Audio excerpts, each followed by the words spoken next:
Hey everybody, I am on Thursday morning, John Klein. He is with the Coalition of Advocates for a Better Lake Merritt. Lake Merritt.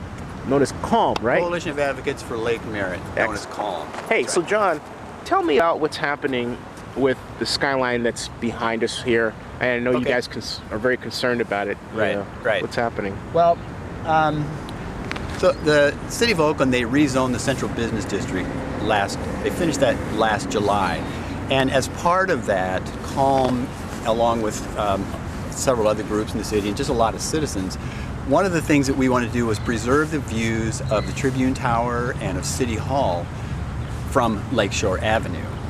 And we made that case all the way through, through all these... If I may, that's Lakeshore Avenue right there, right? We're at Lakeshore Avenue, and you can see downtown over there. And that's Grand Avenue over yonder there. Yeah, right. And that's Adams Point, right there. Okay, yeah, cool. And so it was it was a public process. It lasted for over a year, and through the whole time, CALM made the pitch that we should save views of the Tribune Tower and City Hall, meaning we shouldn't have any more tall buildings along Lakeshore Avenue. Mm-hmm. Of course, there was a certain amount of back and forth, and there was a political fight with the development community and blah, blah, blah. But when we got to the City Council agreed with us in two ways. They limited the heights of new buildings along Lakeside Drive downtown to 55 feet. Can you give us an idea of what is too tall? Or tall enough, or down further. We're going to get some really good shots. Okay, can you point from here? So it's like we have this stretch of buildings. If you look across there and you see the tall, the Essex. You see the Essex, which is the rounded one, and then to the left you see 1555 Lakeside Drive, which is in condominiums.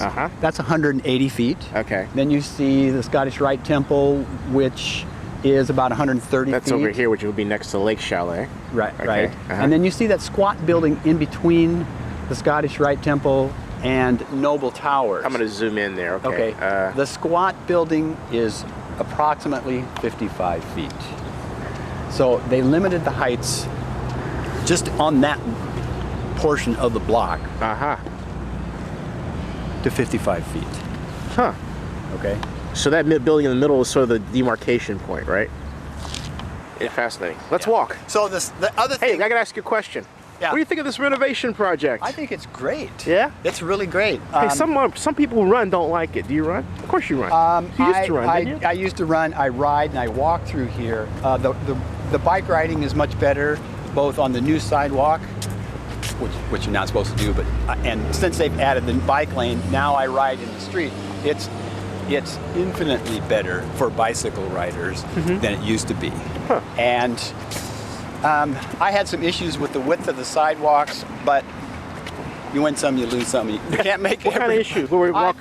This width, right? What's it? Well, okay. I thought they could have, up by the street, they could have gone, they went 10 feet. In some places, we've got sidewalks that are 12 feet wide, and in some places where they tee together or they intersect from other intersecting places, you've got pads of concrete 20 and 25 feet wide, which I thought we could have used a lighter touch there. Yeah. So this part is done, and because there's a lot Watch yourself there, you're close to the edge. I don't want you falling in the drink on my watch here, okay? Sure. And I could do something. Even if it's just for comedy. I mean, it's just, Well, so actually I want to stop us right here. Sure, yeah. And the reason is, so now you see the full Tribune Tower, the full height. Which is that spire for those people. I'm going to zoom in right on it, yeah. The full height of the Tribune Tower. And what is that issue is, so the other thing that the City Council agreed with us on is that actually the general plan and the EIR, the environmental impact report that was done for the general plan 12 years ago. First of all, the general plan says we need tall development downtown. Fine. I remember that. But the right. EIR, they did, because it's considered a project, they analyzed the possible negative consequences, and one of them was that it could block views of our historic and our scenic buildings, and they named the Tribune Tower and City Hall specifically. So one of the mitigations was to identify scenic views and view corridors and zone those to maintain them. Was there a model built kind of like when San Francisco formed its downtown plan? There was a model built at Berkeley. I was No, there. you know, that was one of the issues. You know, that was kind of one of the underlying issues that some of us that were trying to preserve these views, preserve the aesthetics of downtown, were asking them for quite a bit. Yeah. Because the city, frankly, was proposing to put additional 180-foot buildings along where we've already said they're now going to stay 55. Right here, where Lake Chalet is. Right. Yeah. Correct. So they were proposing. And for those people, that's Lake Chalet right there. Right. And we'll zoom out a bit, and that is the Scottish Rite Temple right there. Correct. And this is the Essex right here. Okay, I'm zooming out. All right. And so at the outset and all the way for the whole year, the city itself was saying, no, we still think that we can put 175-foot buildings there, and then what they would do is they would do this stepped in. They would go up 55 feet, The setback. then step it in, and that's called a base tower design. We have a base, Yeah, and then steps in. the apomorphic reference design, I call it. Correct. So they were thinking that they could put a base tower design in those. Wait, how tall building were we talking about, for Christ's sake? They were proposing buildings that are the same height as 1555, which is, and Noble Towers, which are 172 feet actually. And the city was saying we can stick, you know, those narrower, slender buildings in there, and you can still see City Hall and the Tribune Tower. And we just disagreed with them completely. And it's kind of hard to have a good reference point like a model to really look at that, huh? This was one of the underlying, you know, these things are fraught with politics and how the process. Well, and so we never got a model, but it was actually the Oakland Heritage Alliance and Calm that really turned in a lot of visuals, a lot of pictures, because the city, all that they were providing was a flat 8.5 by 11 map. And, you know, in the end, the city council agreed with us. You'd think the city would do better than that, right? You know. But welcome to Oakland. I'm sorry. That's why I've gone national. Anyway, let me shut this off for a second. So you're saying it's one of the prime views. Just to give people a picture where you are right now. It's still Lakeshore. And that's Cleveland Cascade. That's Cleveland Cascade, where people run up the stairs there, up and down, hard run. And there's a whole history. You ever done that thing? I do. It freaking hurts, man. I do. You know, I'm gonna tell you, every person that runs Cleveland Cascade makes a commitment. Do you know what the commitment is there? To be committed? You make a commitment, and that is to be committed. Well, you gotta be to do specific. that. Look, I was committed. No, it's specific, and that is you have to run those stairs until they're worn down to a dirt path. Only then can you stop running Cleveland Cascade. Yeah, then we have to have public money to rebuild it or private funds, right? Yeah. Okay. And we have a healthy populace too. But so here is one of the primary types of views that you would maintain, and that is we've got Cleveland Cascade there, which is a part of Oakland's history, and the city is putting money in it to maintain it. Why is it part of Oakland's history? Well, I don't know that much about it myself. There's a lot of people that will talk to you endlessly about Cleveland Cascade, but there you go on that. You got it. Cool. So you're standing on Cleveland Cascade, and you're viewing downtown, and you're seeing the Tribune Tower. And so there's just this standing connection. on those steps actually really is a great view. That's right. I mean, you're right. It goes right over that way. That's right. Yeah, You've got a complete connection with the downtown and here. Right. And so when you begin to look into view corridor studies, what other cities have done, they have all these criteria for what constitutes a view, a really Hey, why don't we go to the stairways pursuing. and give people a picture of that Let's view do that. real quick. Yeah. All about the history of this too much. Just that this. But folks, this is Cleveland Cascades, all right? Cleveland Cascade. And let's stop here for a second because this is a great view, even right here. Right, look at that. Woo! Nice view. Right. Yeah. And so we had to fight, and we're still in that fight with actually the city. I mean, of course, the development community wants what they want, and so the fight, if you want to call it that, is really not with the development community. It's with the city, and who are they? Whose position? Who in the development committee? I want names. Well, you've got Oakland Builders Alliance, which is Carlos Plazola, Joe DeCredico, and people like that who are really advocates for development downtown, and that's fine, okay? And they make their pitch to the city, and that's okay. That's what they do. And then you have people like Oakland Heritage Alliance, Calm, that's Naomi. and what, right? Right. And we make our pitch to the city what we think they ought to do. So it's not a fight between the preservationists and the development community. It's really about whose view is the city going to accept and why. Fascinating. It's like that. And so this view corridor so we look at this and we say, what more could this is a classic sort of local, valuable view. It's Oakland's history, looking at Oakland's history. I mean, you have developers who have. I mean, the Tribune Tower is an icon for Oakland. Right. You have developers who have it on their website. You got local bloggers who are who are pro-development that have it as their little buddy icon. You see it on T-shirts, postcards, everywhere. So it's our icon. So we make the argument, we make the case, and we show that the My Oakland Focus blog has this as its picture. Yeah. Yeah. Right. And so